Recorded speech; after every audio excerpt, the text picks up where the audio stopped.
You're listening to Win FM 88.9, proudly brought to you by Collins Booksellers and ABC Centre at the Werribee Plaza.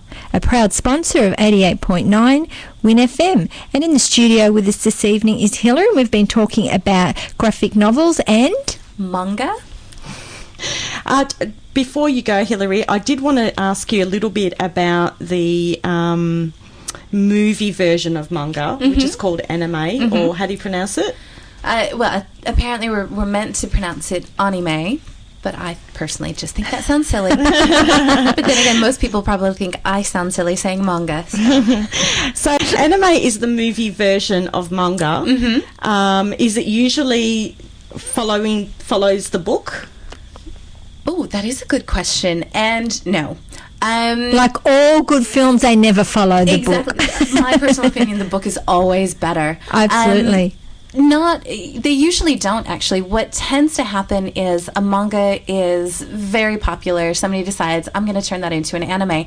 But the manga is still ongoing. Okay. So they'll make it a television series, but the author hasn't finished it, so the anime goes off in a different direction. A lot of times they'll also add characters or take out characters. Okay, so it's the same deal as we get with novels and movies. Exactly. All right. And how do you think manga readers are they?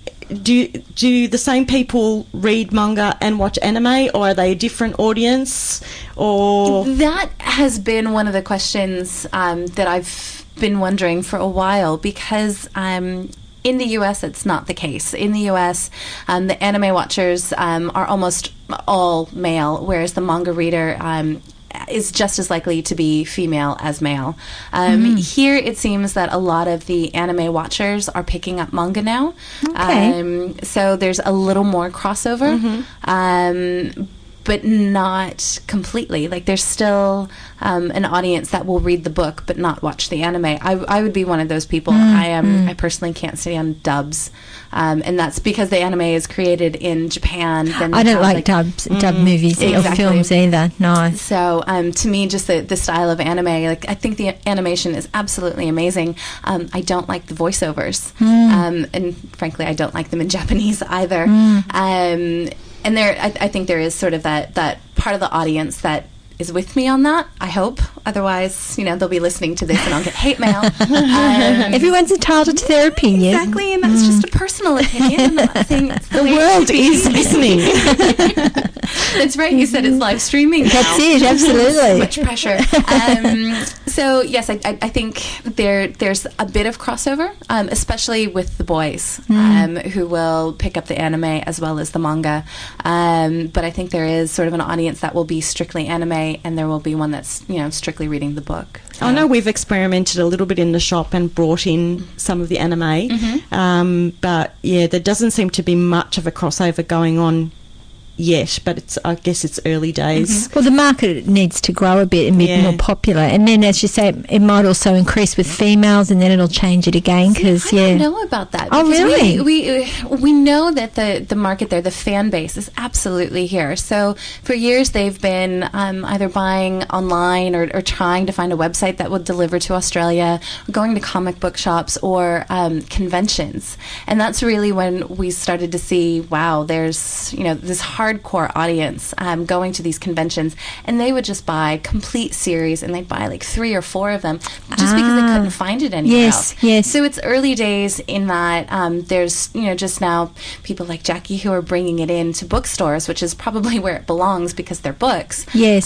But we know that the fan base is there. They just don't know where to find it yet. I see. Okay, so hopefully it will grow more, and people like me will know what people are talking about. And next time. there's the word of mouth engine is incredible in that genre. Absolutely. Once we had it in, it was just like wildfire. Absolutely. Yeah, so it picked up really quickly. Just a final question. Where do you think? What's the future? Oh dear. This is the crystal ball part of this show. And Hilary will play this back to you in 10 years' time. So. And see if I was accurate or not. Yeah, no pressure. I think it's, especially in Australia, just going to keep growing. as more kids pick it up, and then inevitably, once you've got the teenagers reading it, their little brothers and sisters want to read it, and then as teenagers get older and become adults, they're still reading it, because it is it's a completely valid literary format. And I think most adults look at it and think it's comics or it's for kids and they won't read it. But these teens who are picking it up now know how much of a story you can get out of this and format. And as you say, then that will go through the generation Exactly.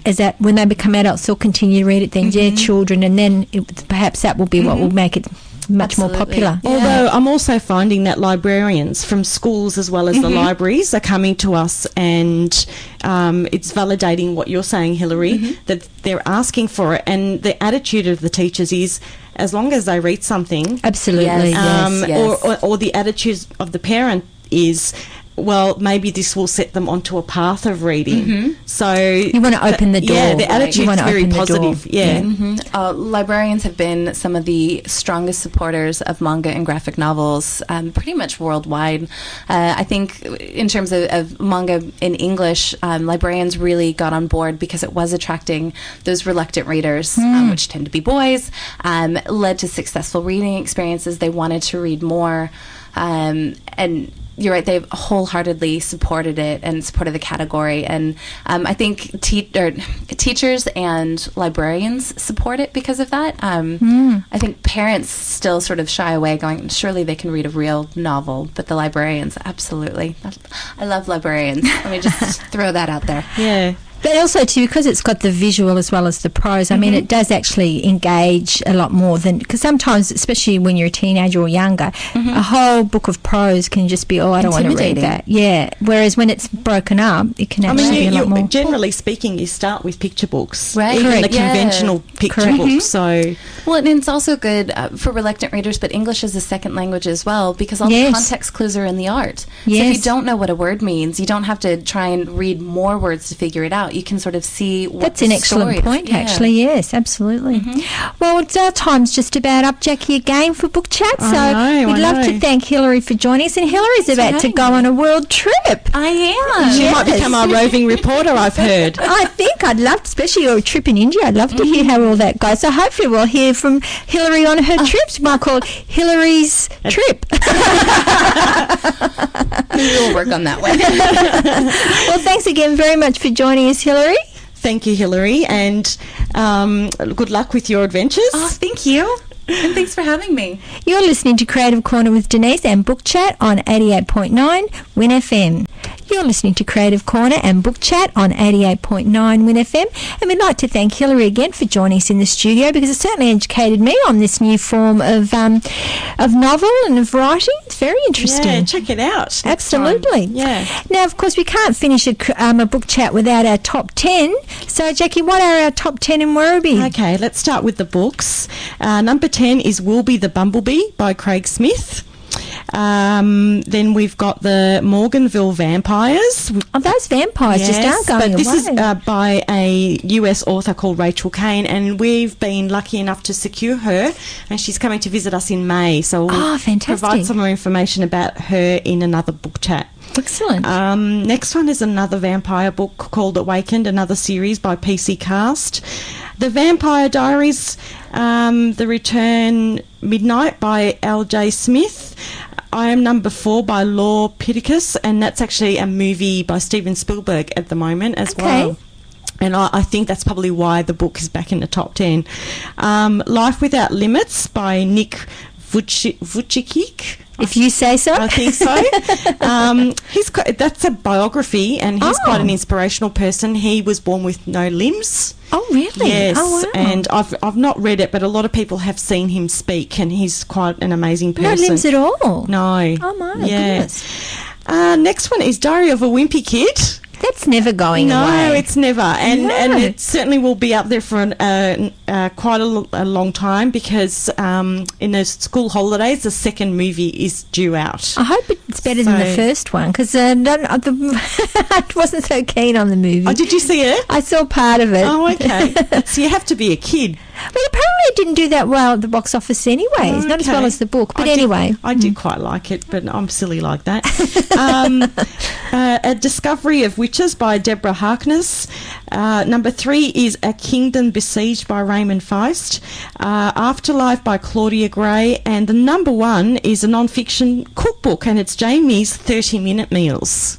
Jamie Oliver. Yes. Jamie's so popular, isn't he? It's been a very, very popular book, and I think it'll probably be one of our top sellers for Mother's Day. And congratulations for he and his wife. They had a little boy not long ago. So they've got four children now, 3 girls and a boy. Oh, very cute. Absolutely. I love his accent. Yes, he's very inspirational, It'd really. be great if we could bring him over Wouldn't it? Oh, wow. Yes.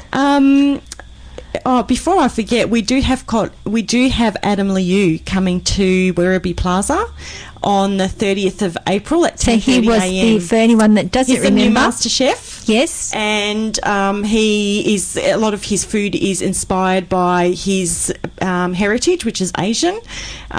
His new book is called Two Asian Kitchens, so he's blended the old and the new. Oh, and lovely. he'll actually be cooking on the day. So very, very exciting. Absolutely. Yes. Now, the top 10 of the ABC. Number 10 is Keeping Up Appearances, Life Lessons from Onslow. Oh, really? Yes. I used to love that show. Number 9 is Italian Food Safari. Next is Bed of Roses Series 3, which is an Australian drama. Kerry Armstrong. Yep. White Saragossa Sea. Heartland Series 2. Then we have David Attenborough's First Life, which just finished showing on ABC recently. Giggle and Hoosh DVD as well as the CD is doing really well for children, as well as Mr. Maker, which is number 2. And the number 1 ABC title in the last few weeks has been Return to Lake Eyre, which is talking about the deluge as a result of the flood. Oh, well, yes. Yeah, they actually have got a Lake Eyre again because it pretty much dried up for a few years. They did a special on it a couple of years ago to talk about the impact of the drought. And so they've come back now and looked at what's happened as a result of all that. The rain. Wow. Yeah.